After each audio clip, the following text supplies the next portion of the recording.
Estamos en Hablamos Español, Radio Occitania.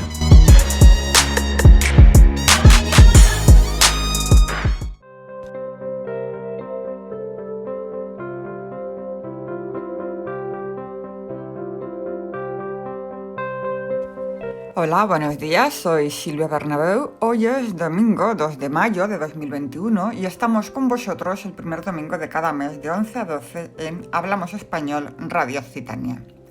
Podéis escuchar nuestros programas en iVoox y en YouTube y seguirnos en Facebook escribiendo Hablamos Español Radio o en Instagram escribiendo Radio Hablamos Español. Además podéis contactarnos a nuestra dirección de email hablamosespanol31@gmail.com.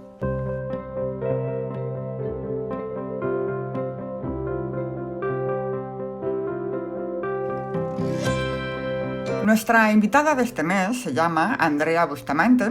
Ella es de Bogotá y nos va a contar cómo su historia de amor le cambió la vida, porque se enamoró de un ruso y se fue a vivir con él a San Petersburgo. Pero no solo eso, sino que su vida se convirtió en un verdadero reto al encontrarse con tantísimos problemas. Y es que algunas fronteras son más duras de traspasar que otras y las situaciones son muy distintas en cada caso. Andrea nos va a contar su experiencia y no dudo que sirva de gran utilidad para otras personas que se encuentren en la misma o parecida situación. Os lo contamos en unos minutos y no os lo podéis perder.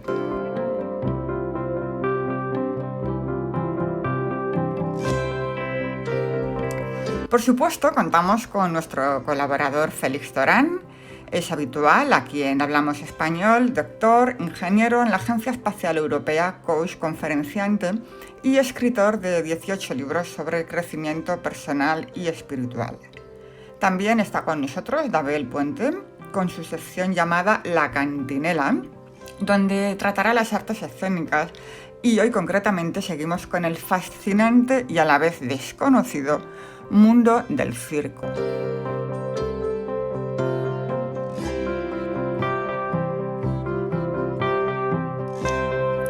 Y sobre nuestra pregunta de las redes sociales de este mes, pues este mes la pregunta es ¿qué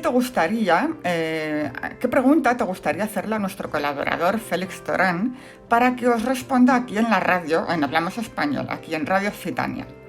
Y bueno, pues hemos recibido muchas preguntas y todavía siguen llegando. Las recopilamos y las respuestas las tendréis el próximo mes, el domingo 6 de junio a las 11. Si nos escucháis en directo, o por la tarde a partir de las 7 de la tarde si nos escucháis en diferido en iVoox o en YouTube.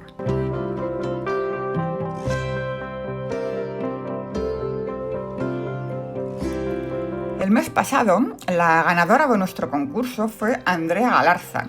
Ella nos escribió desde Barcelona y podrá aprovechar del curso de Zumba para niños de Hani Gazi, nuestra invitada del mes pasado.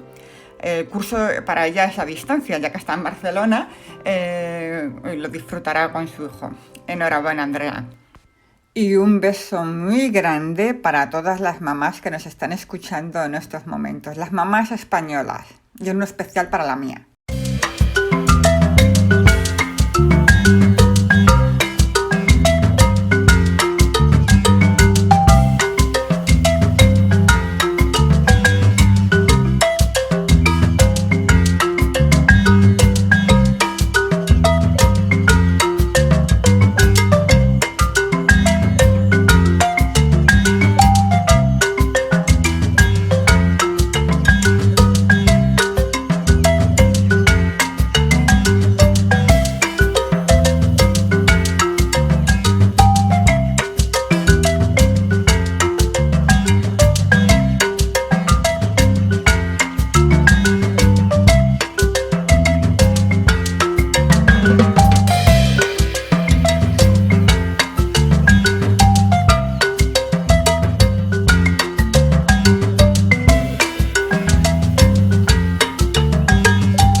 Estamos en Hablamos Español, Radio Occitania.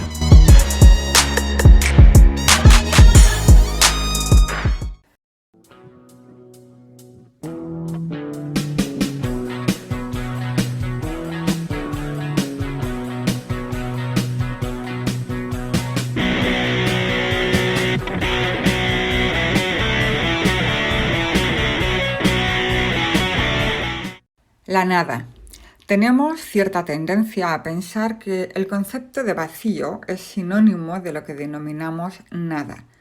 Por ello, merece la pena abordar esa idea desde una perspectiva filosófica y espiritual.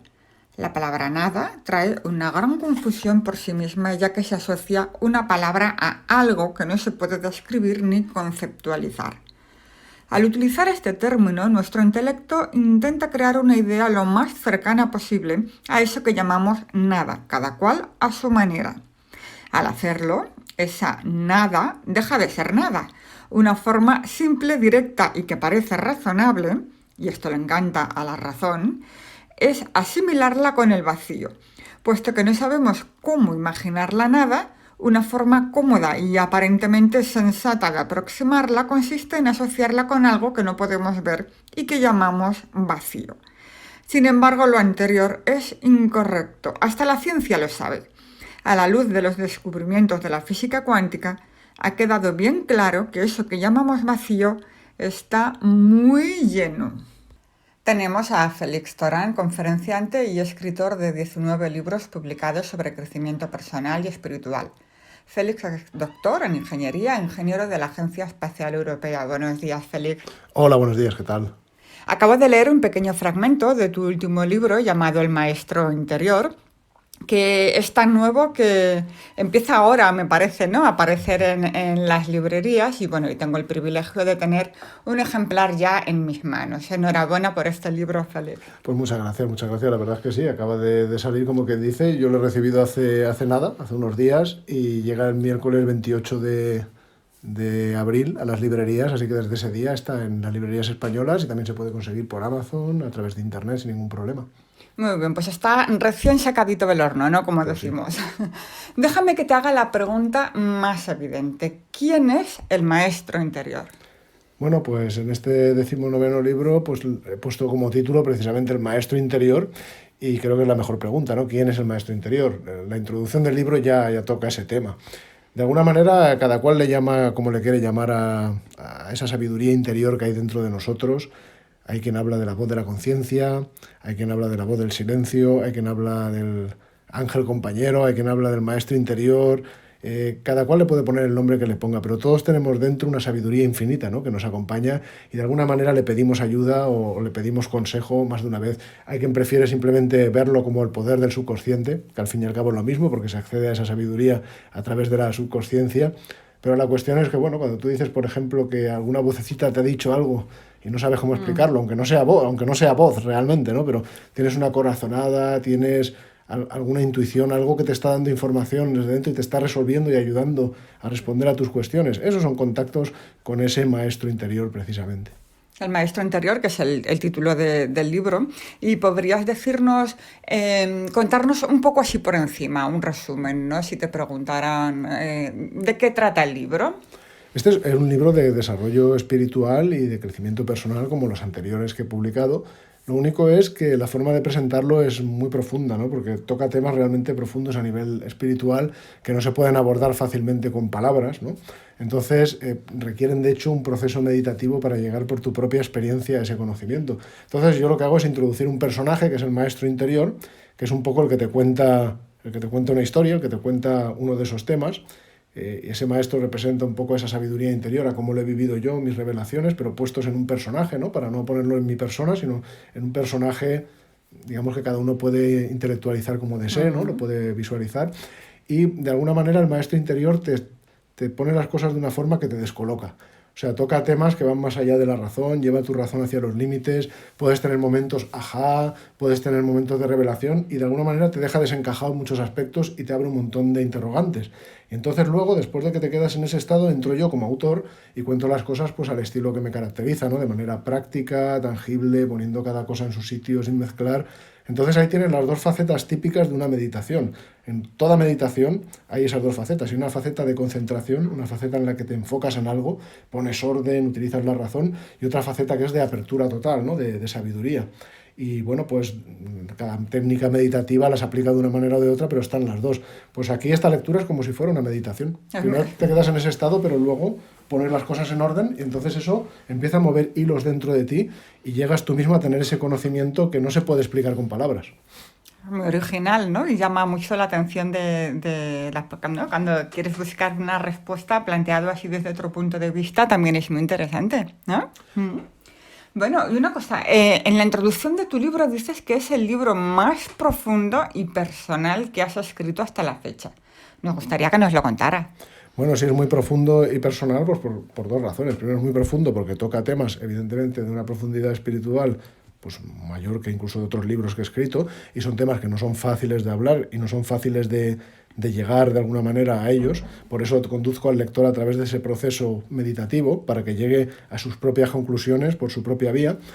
Y de alguna manera también digo que es personal, no porque hable sobre mi persona ni nada parecido, sino más que nada porque es el resultado de mi proceso meditativo interior. Como yo cuento, mis libros no están basados en retales de otros autores o en formaciones que yo haya hecho, etcétera, sino en décadas de estudio, de investigación en diferentes temas, de seguir y conocer diferentes filosofías, diferentes caminos espirituales y sobre todo de interiorizar todo eso y meditar mucho, enseñar a otras personas, ayudar a otras personas. Todo eso, cuando lo mezclas con tus revelaciones interiores, no es lo que digo yo, lo pasas por la turmis y es donde sale sabiduría y conocimiento. Lo que pasa es que eso no es muy fácil de poner por escrito de manera que se comprenda, por muy claro que lo hagas. Entonces, por eso he tocado esos temas que salen un poco de mi meditación interior y los he puesto en la voz de ese maestro interior, y luego he dado algunas pistas y aclaraciones para que de alguna manera esa balanza se equilibre y el lector pueda llegar a sus propias revelaciones y conclusiones. Yo no impongo nada en este libro, como no lo hago en ninguno. Es el lector el que saca sus conclusiones. Pero todo viene de ese proceso interior mío, por eso digo que es personal y por supuesto es profundo, porque viene de un proceso muy profundo de meditación. Y como tú dices, uno de los temas que tocas son las cartas del tarot. Y esto puede sorprenderle a mucha gente viniendo de un doctor en ingeniería, porque lo tenemos asociado un poco a la adivinación. Sin embargo, es una asociación errónea, ¿verdad, Félix? Claro, bueno, ahí de hecho hay dos asociaciones erróneas. La primera es decir que viene de un doctor en ingeniería, porque este libro no es un libro de ingeniería, y el hecho de que yo sea doctor en ingeniería no quiere decir que todo lo que escriba sea ingeniería. Esto es un libro de espiritualidad, no tiene nada que ver con la ciencia, ni está escrito, ni yo hago ninguna mezcla de ningún tipo con la ciencia. Así que para empezar es un libro de espiritualidad. Y segundo, el hecho de confundir el tarot con la adivinación es otro típico error, porque sí, la adivinación es una de las facetas del tarot, ¿no? El tarot es un oráculo, pero es muchas cosas más, y de hecho fue creado para transmitir una sabiduría que se pierde en la noche de los tiempos. Aunque se conozca como juego de cartas desde el siglo XIII, la sabiduría que transmite se pierde en la noche de los tiempos. Te puedes ir hasta Egipto si quieres, y además conecta incluso con la cábala. O sea que realmente es mucho más que no digo un simple, porque es bastante más complejo de lo que parece, pero no, es mucho más que un oráculo, ¿no? Entonces, bueno, la asociación es errónea. Y de hecho en el libro hago muchas referencias, igual que hice en mi libro ¿Quién soy?, precisamente al tarot, y ahí se puede ver como muchos de los conceptos que todos los sabios del pasado por muy diferentes vías nos han legado, pues también están representados en el tarot. Para mí es un maravilloso libro escrito sin palabras, escrito solo con símbolos que te permiten meditar, y es además todo un sincretismo judeocristiano, claramente, ¿no? Con toda la herencia de temas como la cábala, el cristianismo esotérico, etcétera, está todo ahí metido. ¿Y cuál es tu arcano preferido del tarot? No tengo preferencias, porque es que el tarot no es para elegir un arcano y hacerlo tuyo y demás, nada más lejos. Es como si fuera un lenguaje que en una vida no vas a tener tiempo de explorarlo por completo, del que puedes estar siempre aprendiendo, y siempre podrías escribir incluso libros y libros y libros solamente de lo que puedes sacar de ese conocimiento, de lo que te están enseñando esos arcanos sobre las leyes universales, sobre cómo ponerlas en movimiento, sobre los principios espirituales, sobre el desarrollo espiritual. Todo eso te lo dicen ahí. Ahora, si me dices que te elija uno, por ejemplo, para hoy que estamos hablando del maestro interior, pues hombre, pues te diría a lo mejor el arcano número 14, que se llama la templanza, que tiene mucho que ver con ese maestro interior, precisamente. Número 14, la templanza, sale una especie de ángel.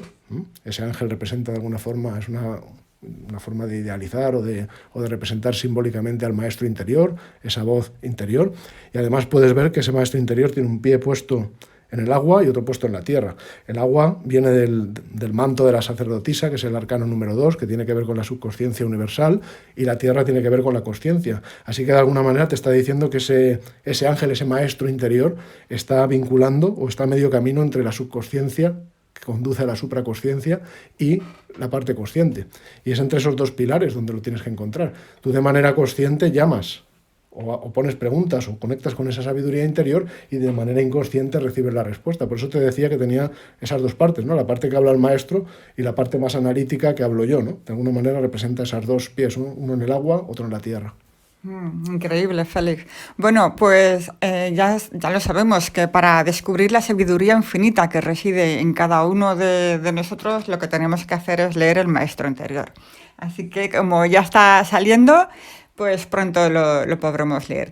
Y quería contarte, Félix, que le hemos pedido a nuestros seguidores en las redes sociales que nos envíen sus preguntas de desarrollo personal para que te las hagamos aquí el mes que viene, y nos han llegado ya bastantes. Así que... Pues claro, estaré encantado, por supuesto, de responder a todas las preguntas, y de todas ellas siempre sacamos muchas cosas en positivo y constructivas, así que merece mucho la pena. Yo encantado, claro que sí.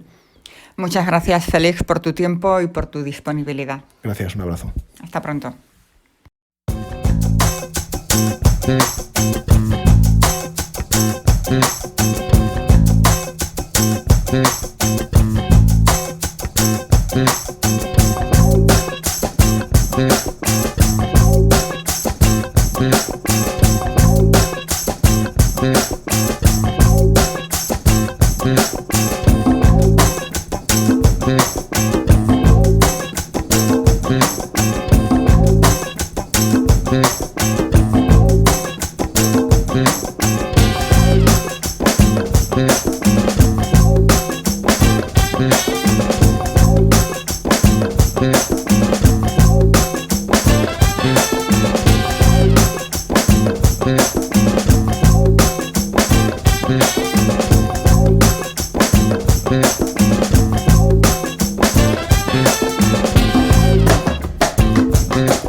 Estamos en Hablamos Español, Radio Occitania.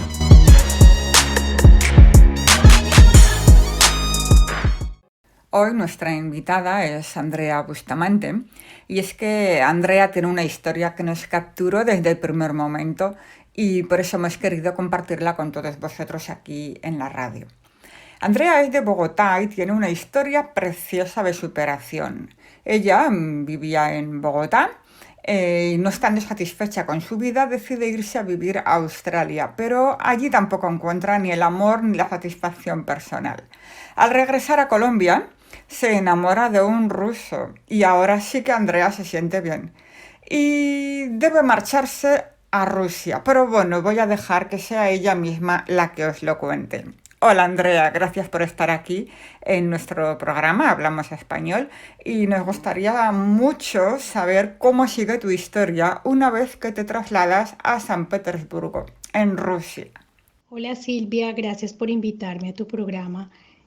Como tú lo has dicho, bueno, me fui a vivir a San Petersburgo con mi esposo. Nosotros nos casamos en Colombia y en el año 2012 vinimos acá. Al principio yo llegué por un año con una visa de trabajo y el año 2013 empezamos a hacer un proceso migratorio. A partir de ahí, pues yo llamo como un cambio en mi vida porque empieza una etapa que yo llamo la vida en una maleta. ¿Por qué? Porque en el intento de hacer ese proceso migratorio tuve que estar saliendo cada 90 días del país. Pues eso me lleva a realmente tener una serie de aventuras, desilusiones, ilusiones acerca de la dura realidad de vivir en Rusia, ¿no? Eh, He viajado por muchas partes del mundo, he encontrado en cada país que visito un mensaje oculto que me ha ayudado mucho a encontrarme conmigo misma y que mi realidad, mi vida cambie para siempre. Digamos que en Colombia pues yo tenía mi profesión como publicista y siempre trabajé en la parte de área de marketing y negocios.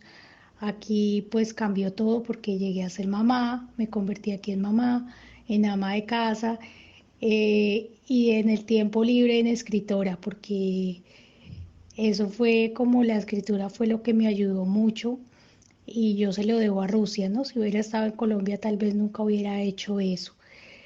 Entonces ahí comienza mi historia desde acá porque me cambió totalmente la vida, ¿no?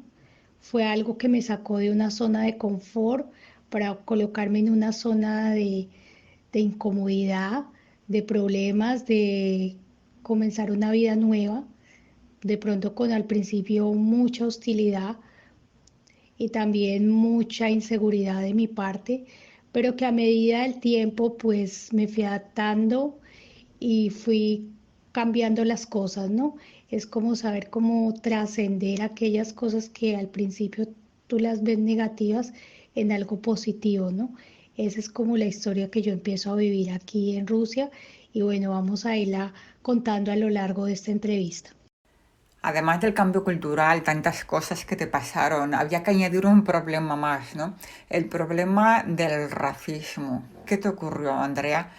Porque me comentaste que había como un poco de racismo hacia las personas que tienen un poquito más de color por el sur de Rusia, algo así había, y te confundían con ese tipo de población, ¿verdad? ¿Nos lo cuentas?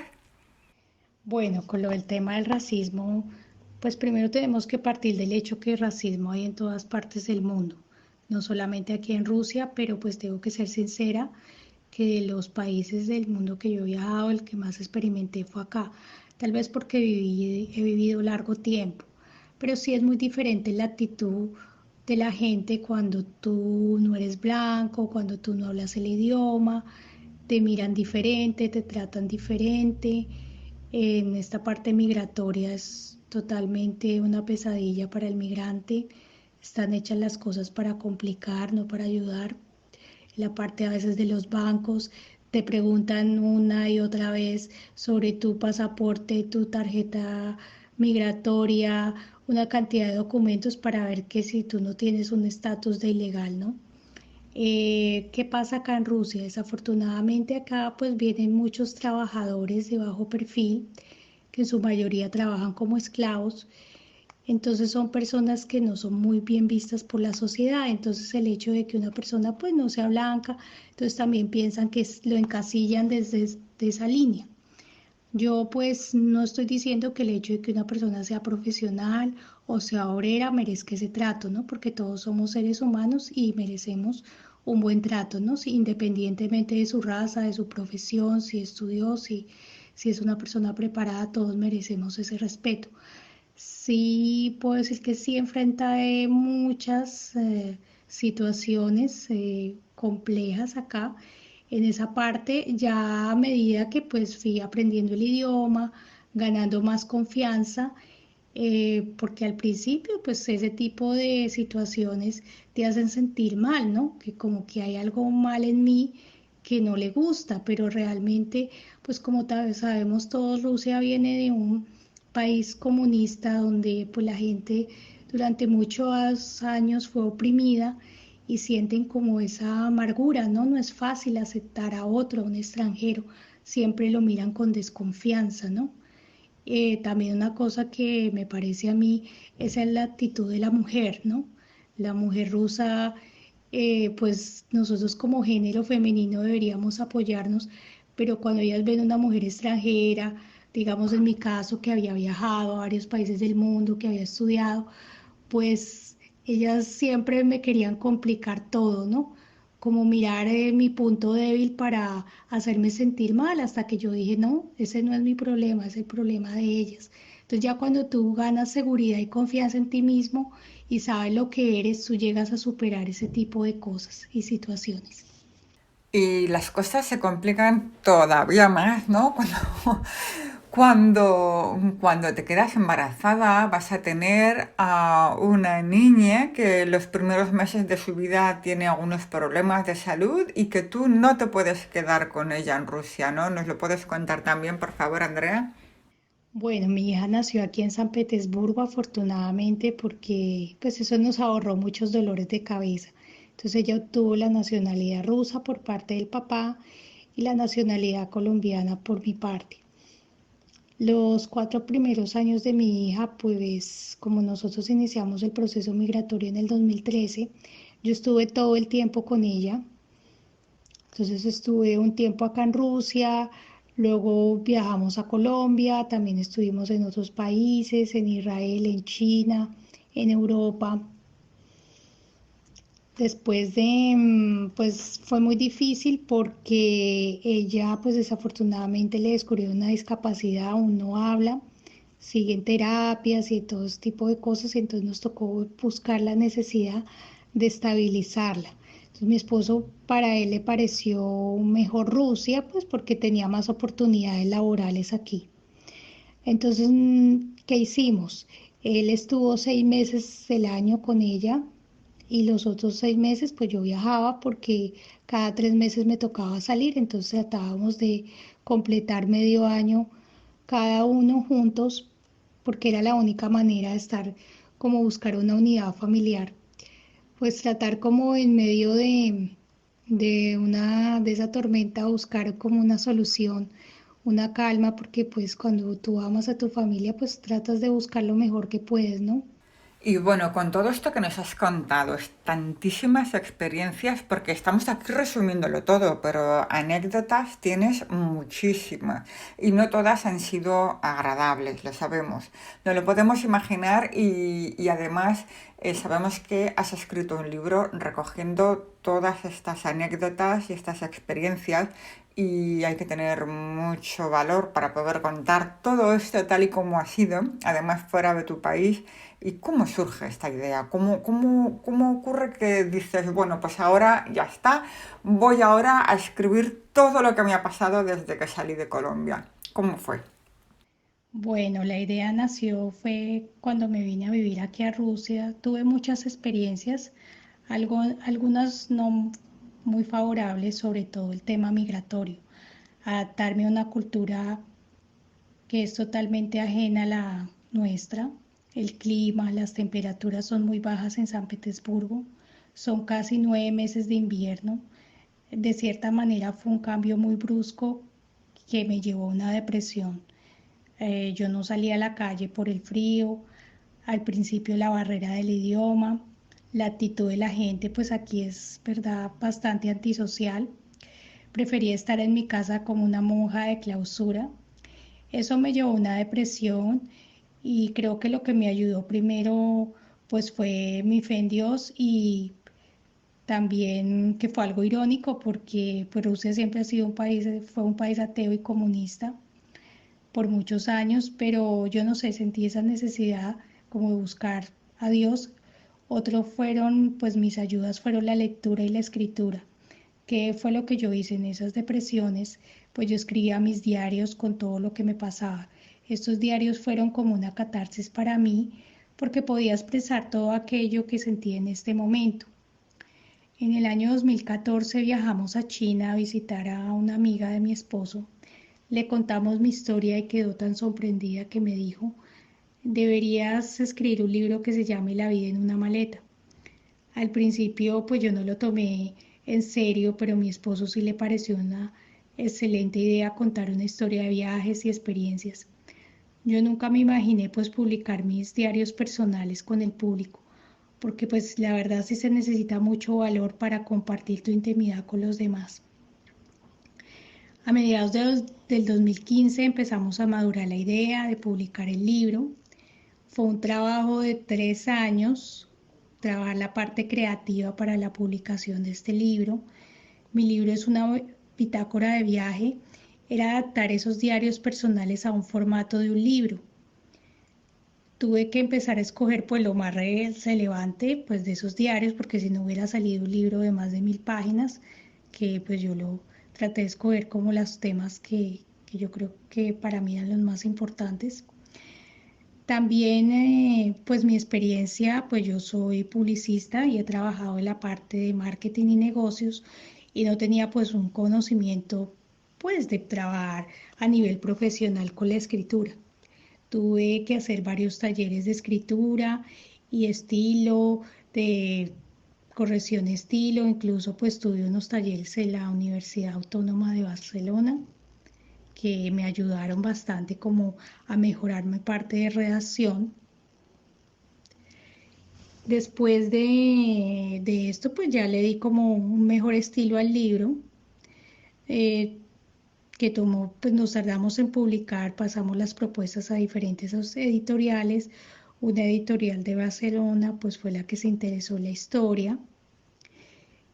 Fue muy difícil trabajar porque pues prácticamente me tocaba estar con la niña, entonces utilizaba mis tiempos libres en San Petersburgo, en Bogotá, cuando la niña ya empezó a ir al jardín infantil.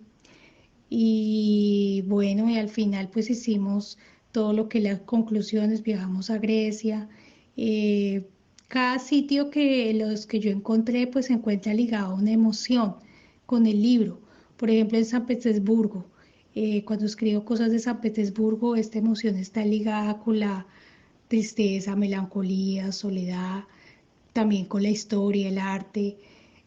Cuando escribo acerca de Bogotá, de las cosas que yo viví en Bogotá, pues sentir ese calor de hogar, la amistad. Eh, bueno, y también pues de los sitios que he estado, Finlandia, París, Jerusalén, Roma. Cada ciudad tiene una estrecha relación conmigo, con un sentimiento que me generó estas ciudades y países, y la forma en como yo lo describo al lector, pues hace que el lector se transporte a estos lugares. También otra cosa que se nos ocurrió con mi esposo fue hacerle unas ilustraciones que le dieron la vida al libro. En cada capítulo hay una ilustración. Teníamos una persona que trabajaba con nosotros, que estudió diseño gráfico e hizo un excelente trabajo. Pues al lanzar el libro fue una mezcla de emociones. Me sentí muy feliz de que este proyecto se haya materializado, que lo tuviera en mis manos, que de una, pues yo pienso que una de las cosas que más le ha impactado al público es que es una historia real, ¿no? Porque yo pues no escribí el libro primero con ninguna intención de publicar, sino al contrario. La idea era como transmitir a la gente pues todas estas situaciones, ¿no? Que muchos desconocen, ¿no? Entonces, es, pienso que la única manera de generar un cambio en nuestra sociedad para ser más conscientes de la realidad que viven diferentes personas en el mundo, ¿no? Cuando ya tú te abres y cuentas una historia personal, incluso hay personas que cuando leen mi libro me dicen, Andrea, esto que tú cuentas es verdad. Le digo, sí, tengo todas las pruebas, los documentos, las fotos, sí, todo lo que cuento ahí es verdad porque pues de una historia que realmente muchas personas creen que es más ficción que realidad. Entonces por eso pienso que es valiosa esa historia, ¿no? Como había dicho anteriormente, cuando compartimos, somos la voz de aquellos que no se atreven a contar sus historias, pues porque de pronto tienen miedo o porque creen que no son importantes, por varias razones, ¿no? Que muchas personas como que a veces ponemos obstáculos para no comentar. Para finalizar, pues les agradezco el tiempo de esta entrevista. Las personas que quieran conseguir mi libro se llama La vida en una maleta de Andrea Bustamante Poveda. Pueden encontrarlo en Amazon en versión electrónica y ya muy pronto vamos a tenerlo en pasta dura. Les agradezco de todo corazón esta oportunidad. Les mando un abrazo. Bueno, Andrea, pues muchísimas gracias por compartir con nosotros aquí en Hablamos Español tu experiencia y además contarnos, para quien quiera saber un poco más o para quien quiera viajar a San Petersburgo o para quien esté allí y quizás esté viviendo la misma historia que tú, saber que no estás sola, que todo esto se puede superar porque tu historia es una historia de superación y es así como está reflejado también en el libro donde vas contando poco a poco todos los detalles, todos los problemas y cómo has ido superándolos. Muchas gracias por estar aquí con nosotros y que tengas mucho valor y mucha fuerza para seguir luchando por todo lo que tú quieres. Un abrazo, Andrea.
Estamos en Hablamos Español, Radio Occitania.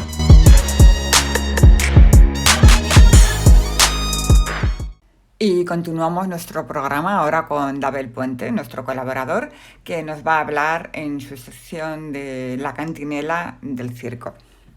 Hola a todas, hola a todos. Estamos en La Cantinela Creación Cultural en colaboración con Radio Occitanie. Yo soy Dabel Puente Oces y hoy vamos a seguir hablando de circo. Llevamos ya 4 capítulos siguiendo la sinuosa pista de la historia del circo y por suerte todavía estamos bastante lejos del final. En el primer episodio nos centramos en el origen milenario de las técnicas circenses, intentando responder cuándo empezaron los humanos a hacer acrobacias, malabares, magia o equilibrismo. El misterio se mantiene, pero al menos pudimos recorrer el planeta visitando restos arqueológicos fascinantes. En la segunda entrega cuestionamos el relato que atribuye el nacimiento del circo moderno al británico Philip Astley y dimos importancia a otros personajes que contribuyeron a la creación de este espectáculo, en especial a Patti Astley, a la que consideramos la madre del circo moderno. En el tercer capítulo nos fijamos en la explosión del circo como fenómeno mundial y acompañamos a auténticos aventureros y aventureras que se lanzaron a recorrer el planeta con sus compañías a finales del siglo XVIII, y muchas veces utilizando medios de transporte realmente precarios. Pues bien, hoy nos vamos a centrar en el siglo XIX, y es que entre 1800 y 1900, según muchos historiadores, se sentaron las bases sobre las que se apoya hoy nuestra sociedad. Algunas de estas bases son la dependencia de la tecnología, la aceleración de los medios de producción, la facilidad para viajar de una parte a otra del planeta y, lo que más nos interesa hoy, la aparición del ocio y el entretenimiento como un fenómeno de masas. Podríamos decir que el circo fue el primer espectáculo global y exportable, y si bien a finales del siglo XVIII se expandió por el mundo de la mano de aventureros, en el siglo XIX se convierte en un auténtico negocio, muy lucrativo, y viaja de la mano de grandes empresarios y empresarias.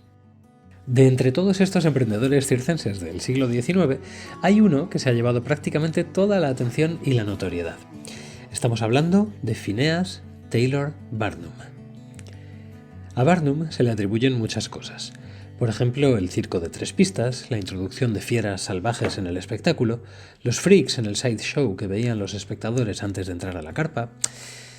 Y no hay duda de que popularizó muchas de estas cosas, pero sí hay bastantes dudas sobre que las inventara él. No es nada difícil encontrar información sobre Barnum. Hay más de 30 libros sobre su vida, varias películas sobre él. De hecho, la última ha sido una gran superproducción de Hollywood protagonizada por Hugh Jackman en 2017, llamada The Greatest Showman. P.T. Barnum, es un placer. Voy a montar un espectáculo y necesito una estrella. Si queremos entender la historia del circo en el siglo XIX, sería una locura no hablar de Barnum. Pues bien, eso es exactamente lo que vamos a hacer. Vamos a hablar de la única persona, en mi opinión, que puede discutirle a Barnum el título de The Greatest Showman on Earth. Estamos hablando de Giuseppe Chiarini, un personaje más propio de una novela de aventuras que de la vida real. El hecho de que Barnum haya pasado a la posteridad con más fuerza que Chiarini se debe principalmente a 2 razones. Por un lado están sus indudables logros, su creatividad e inteligencia para adaptar el nuevo formato y llevarlo aún más lejos. Y por otro, la tendencia a contar la historia siempre desde el punto de vista de Occidente. Así es, la fama de Barnum es merecida, de la misma manera que la caída en el olvido de Chiarini es totalmente inmerecida. Mientras Barnum provocaba un antes y un después en el circo en Estados Unidos y en el circo en Europa, Giuseppe Chiarini, del que no hay ni películas, ni libros, ni una triste mención en la Wikipedia, se pasó medio siglo llevando el circo a los rincones más remotos del planeta. Pero no os preocupéis, por supuesto que hablaremos de Barnum más adelante. Ya hablaremos de su amor por el dinero, de su gusto por exhibir tullidos y engañar al público, etcétera, etcétera, etcétera. Pero ahora vamos a acercarnos un poco más a la figura de Chiarini. Chiarini venía de una familia de artistas cuya pista podemos seguir hasta la feria de Saint-Laurent en 1580, una auténtica estirpe de saltimbanquis. Nació en 1823 en Roma, y con 16 años ya era un experimentado acróbata ecuestre. Se unió a la compañía de otro gran acróbata y director italiano, Alessandro Guerra, apodado Il Furioso por su manera tan expresiva de actuar sobre la pista, y con él realizó sus primeras giras por Europa y Rusia. Tras 10 años de gira, en 1856, Chiarini estaba preparado para montar su propio circo, y lo hizo con una filosofía que no traicionaría hasta el día de su muerte: llevar el circo a todos los lugares del mundo a los que no hubiera llegado aún. Se dirigió, por lo tanto, a territorios remotos y poco visitados, teniendo en ocasiones grandes fracasos, pero en general muchos éxitos.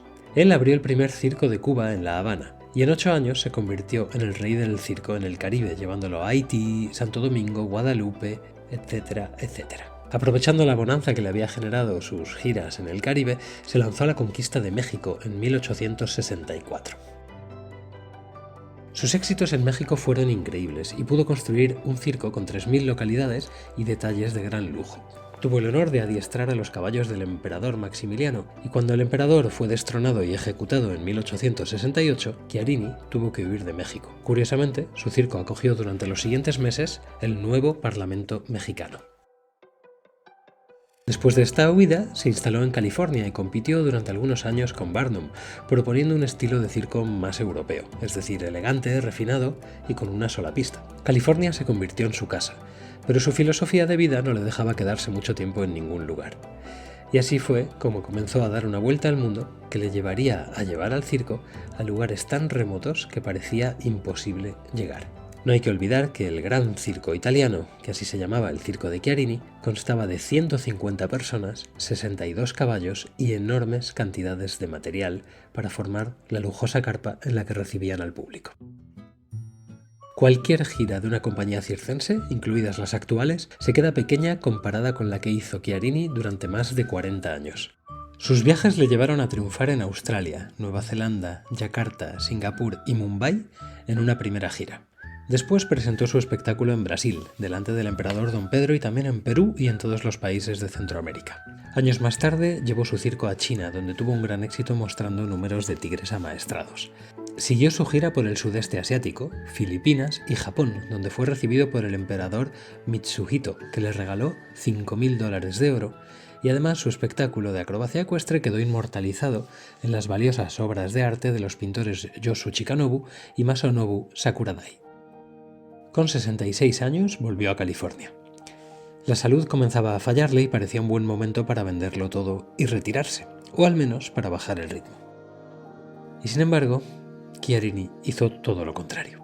Es cierto que no volvería a cruzar el océano, pero a principios de 1890 se puso de nuevo en marcha y regresó a América Central y a América del Sur y realizó una extensa gira por México, Argentina, Bolivia, Perú, Ecuador, Colombia, Honduras y San Salvador durante 7 años.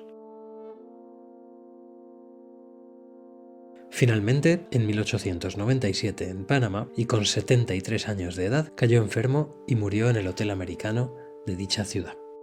Chiarini, que siempre había vivido a duras penas y reinvirtiendo sus ganancias en su circo y en sus giras, murió sin dinero ni descendencia que retomara su circo. Y esto, queridas orejas que escucháis este programa, es tan solo una historia, una de tantas que convirtieron el circo en el mayor espectáculo del mundo. Mientras esto sucedía, el espectáculo sobre la pista iba transformándose, incluyendo cada vez números de mayor complejidad, como los trapecios volantes o incluyendo otros conceptos que pasaron a formar parte del ADN del circo. Os propongo seguir profundizando en esta aventura circense en el próximo capítulo. Hasta entonces, sed buenas, sed buenos y cuidaos mucho. Esto ha sido todo, con vosotros Dabel Puente Oces desde la Cantinela Creación Cultural.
Estamos en Hablamos Español, Radio Occitania.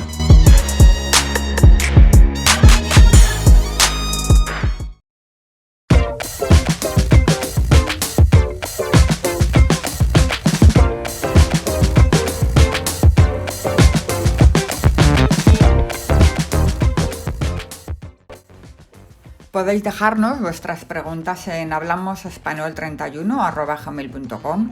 Estamos en Facebook, Hablamos Español Radio, y también en Instagram, Radio Hablamos Español. Os recuerdo que es posible volver a escucharnos en iVoox y en nuestro canal de YouTube, escribiendo Hablamos Español Radio Occitania. Muchas gracias a nuestra invitada Andrea Bustamante y a los colaboradores del programa Félix Torán y Dabel Puente. Estamos de nuevo con vosotros el primer domingo de cada mes, entonces será un placer estar de nuevo aquí con vosotros el domingo 6 de junio a las 11, con muchas cosas que contaros, y todo será aquí, en Radio Occitania. Gracias.